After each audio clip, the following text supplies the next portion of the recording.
and out of the grove. Make the little babies run like when no granny a come. Shake up the place, dark up the clothes. Come bad man, bust the K and make them feel that we are.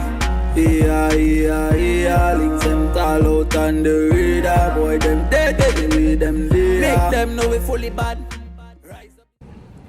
So what my group did is that we did research in our country, Belize. The interview subjects that we settled on were 3 of them. One is an ex-convict, 41 years of age, and he's also an ex-gang member. The other one is an at-risk youth, 20 years of age, which is my age surprisingly. And he's been on remand. However, he's free, and we interview him on the life that he has faced and how he is facing life right now. And lastly, we've interviewed somebody that has been directly affected by someone that engages in deviant behavior through losing that person, sadly. And what my group and I did is that we developed an array of interview questions that basically gathers information on the person's lives and how those similarities within their lives can be identified as contributing factors that trigger criminalistic behavior.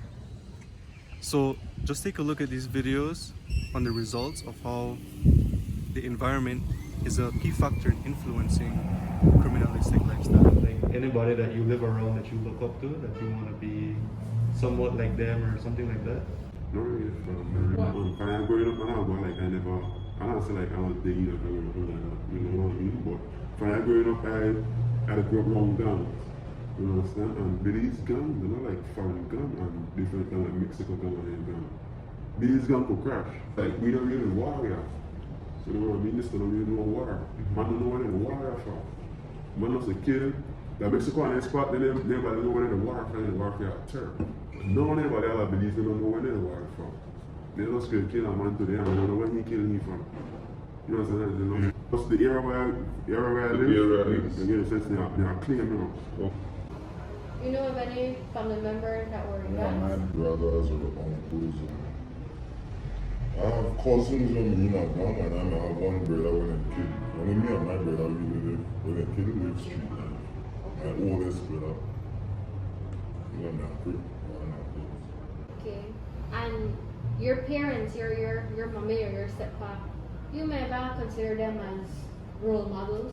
My mom was a teacher. She was very inspirational to me. And what about your stepfather? He don't tell the grief. Okay. My stepfather, he don't grief. My husband cousins them used to live this fast life. This fast life, and he looked at me like, a month before he passed away, and he said if he was a child, he wanted to be like Marlon, he called the cousin name, Marlon and Harry and Emerson Wade. I say, Harry went to jail for 20 years, his whole life, where he could have out here to enjoy. I tell her, Marlon, he crashed and dead, Pasaito, in Jamaica. And Emerson becomes anything, nothing. They live the fast life, all the girls, all the money, jobs, that fast kind of like vehicles and things. I tell her nothing becomes of it. He started like, I didn't know the life he was living in Belize City. I didn't know, I was the last to know. But he get in at this city life, that's why sometimes I have to be careful of who you hang around. And I used to tell her, this life you could be anything and you could want anything when you want, but when you put God first. And I didn't understand. He was selling weed, Just selling weed, I don't know criminal, I don't know to rob people, I don't kill nobody. And just invest, and then his business started to get big. I didn't know. I was the last to know. Ultimately, you can say that living within the city or this environment, that utilize that, not utilize it, but that lives those type of lives, like allegedly selling narcotics. Do you feel like living in that environment kind of influenced the decisions that you made? Yeah. It is. Even though you're being raised in an environment whereby the people that are in charge of that environment are relaying their immoral values onto you, there's still hope. There's still hope through proper guidance, proper mentorship, proper parenting. But also, those improper guidances are also factors that contribute to criminalistic behavior or deviant behavior in your future life. Now let's look at the research and the findings that support this. As a child, who raised you? When you were young, who grew you up? And no, Your mom? Was it only your mom that grew you up? well, my mom was married, and then my mom was Jamaican, then she come along and up there. Okay. Who was your son raised by? Me? You? I raised my son. Only you? My husband, he not like food and lodging, but he not sit on a car because I guess the way he never raised with a father, love. His grandmother raised him for his 2 months with his brother and sister. And so he not raised with that love from a mother and a father. So that like all the whole family broken. Non-broken people happen. It still happen. Young guys out there, they're like the 15-year-old, 14-year-old, you know, the older one, they use the little boys them for go sell drugs. Some they go to school and they issue out drugs because what they say Emerson Wade, he was the one who started my son with that life and my daughter.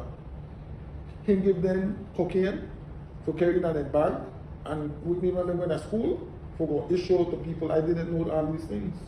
So the same cousin, uncle, when I look up as an uncle, he used them, but for his life become anything, nothing. Yeah. And he used to roll deep.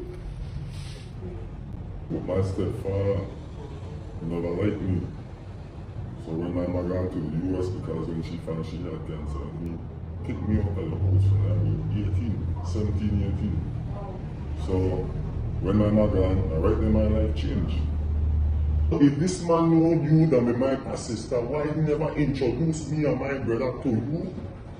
That's me in the whole in me and my brother.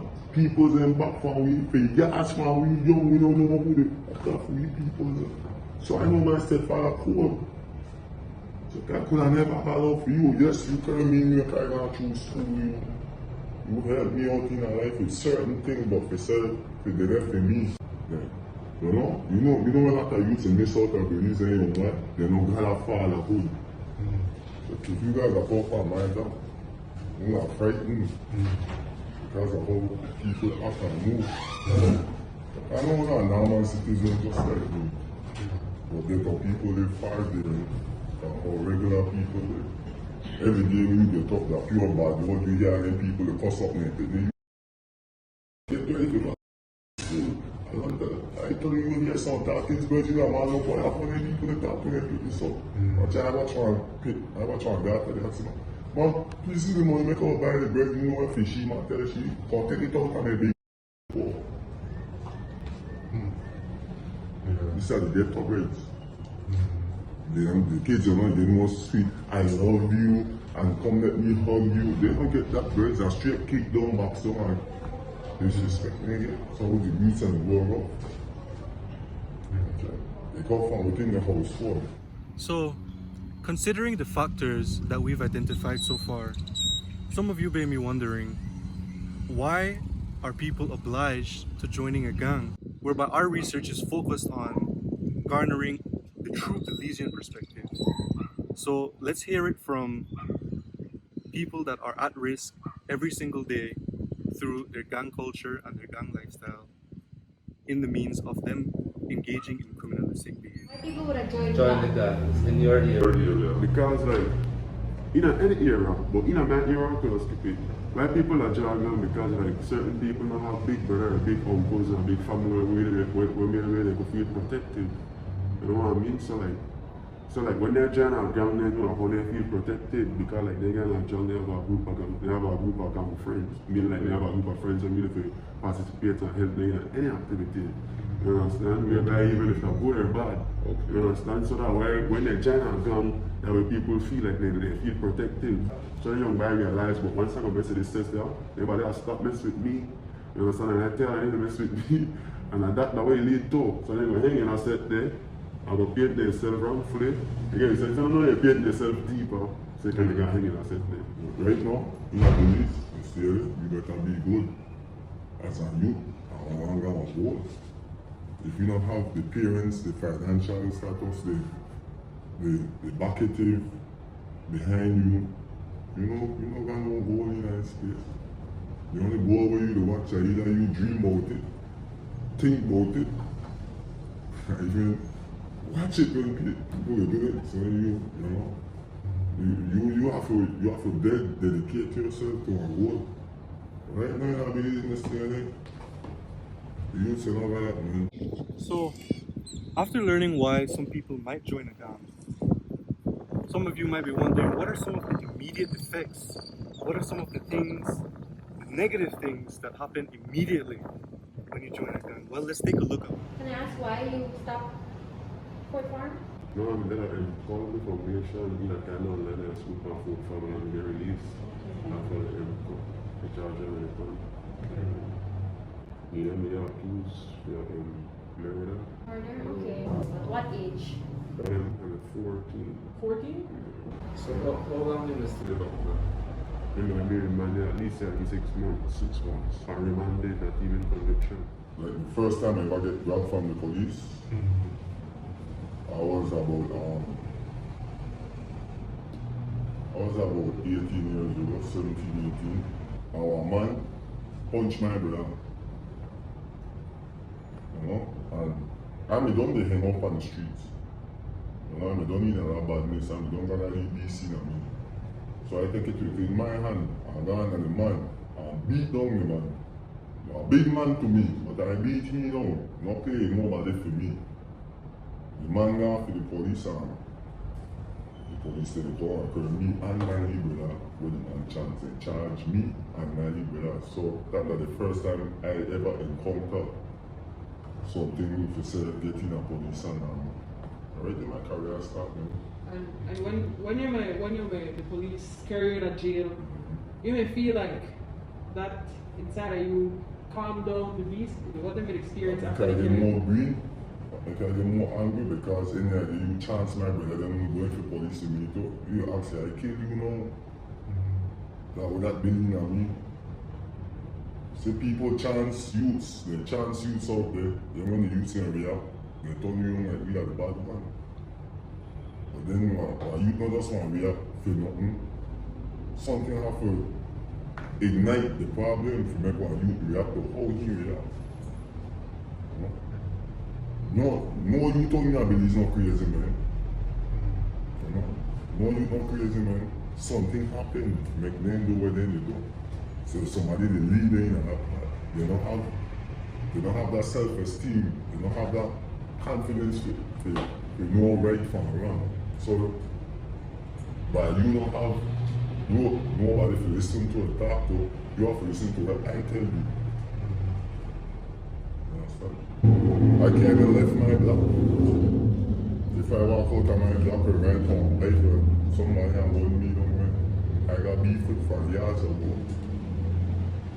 You can't forget your past. Your past live. Then your man, they want him up on the street. Then you just can't go and hang on the street. So you have to go kill our man for you want him. You have to kill our man because they only say you can understand where we come from, and they only so we could make you, we could try to put the trust in on you. You see what the youth say right now? You have to kill to make that thing. That's the new game right now. You have to kill a man for you earn respect. You can't just come out there, hang out, smoke weed, and around with niggas and feel like you got respect. And just as there are short-term effects, there are also negative long-term effects. Let's take a look at some of the long-term effects that we found in our research. Did you ever lose any of your family members or friends to gun violence? You ever lose more family members or one friend to one violence? One of my cousins, my close cousin, man. A lot of my friends ain't dead in this. I just have something like heart wrenching if you talk about because they are the things where people you grew up with. I didn't mind going back, he get shot very close to me, you know, things like that. But like, I lose a lot of friends from the members, you know. So you feel like your life ever threatened or is threatened by gang? I just did so many times. I got scars with them. Like I get shot at, stabbed up. I got a lot of scars. I do people think I shot people or kill. I don't like talk about it. I have to, if I don't do it, then do it to me. Then you want to kill me, I look like you can kill you first. You don't tell me you want to kill me. So why if you do not wait and see, don't see when you come to kill me? Fuck that guy, look like you can kill you. Because you don't threaten me. This sound not play things, a serious thing. I want to turn into a beast on me. I want, you know what I do there? I went in the house, I stuck it here in my house. I make she jump on the phone and call me son. Hey, if you don't come, your head and they jump off. I saw this thing work. I don't give a f*** what they want to turn into. I want to kill who you love. You look really crazy in me, I want to kill who support you the most. So, I want to get you out your hole and when you come, I want to kill you too. That's what they want I do. So, after hearing the stories of some obviously experienced individuals, of course way more experienced than you and I, let's hear what these same individuals have to say to those in advice for avoiding a lifestyle that can lead you to constant deviant behavior. What advice do you have for this younger generation coming up and wanting to engage in that fast lifestyle? I meet a couple of them, young guys, young boys, and I advise them, I talk to them, and I tell them that going into a gang, they're like signing a death warrant. You have no life. And later on you go up, right, and you decide that you want to walk out of that gang life. It comes down to your children. It comes on to your children and children, because they feel like that is a life to live. So it impacts your family. So you might say, all right, I'm young right now, I could do as I please and as I want, but what about when you go and decide that you want a family? That the impact on your family, when your children want to see you as a man? Right now, man, I applaud because the people in me can understand how far away the man check. And then the only for people like me, when they live it, to make them understand only the one. I make the other people understand. Interestingly and coincidentally, we found out a very interesting story throughout our research. Essentially, this story involves the young man that was on remand at 14 years of age for gun and attempted murder charges. He is now, in hindsight, a Belizean recording artist. However, he was inspired to make this change after he was released from the Wagner's facility. This goes to show that being psychologically conditioned with proper guidance during that age, 14 years old, which is also known as our formative years, this goes to show that the psychological conditioning is a very powerful tool that can be used to drive people away from engaging in criminalistic lifestyle and drive them towards engaging in something positive. And this is what our own Belizean independent recording artist had to say about the changes that he's made and what he's doing so far, and also what his plans are for the future. Do you feel like prison would make someone a better criminal or a better citizen?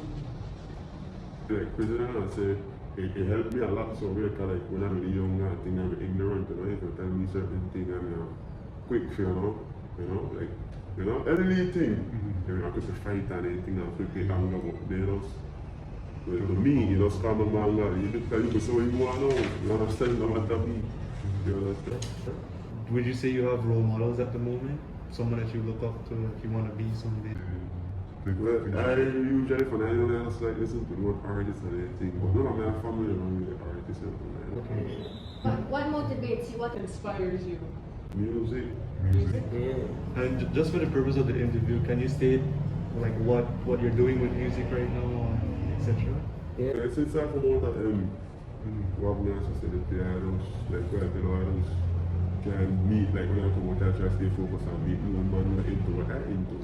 Okay. You understand? They're into music, and one message you come into music. You understand? And so we get along, and so we portray. But stop me with it, and I thought, I never stop. And I know this for the song, I never stop. And I like it now. I don't really love it though. And everything ever since I'm. Therefore, we conclude that criminalistic culture of a youth environment, along with bad parenting techniques that said youth receives, are factors that psychologically condition a youth's mind in finding deviant behavior as normal, and later engaging in a criminalistic lifestyle. Even the rise of mental health issues are a result of this lifestyle and the generational teachings of this lifestyle, and not vice versa. But maybe that's something that we can debunk in our next research. Thank you for watching.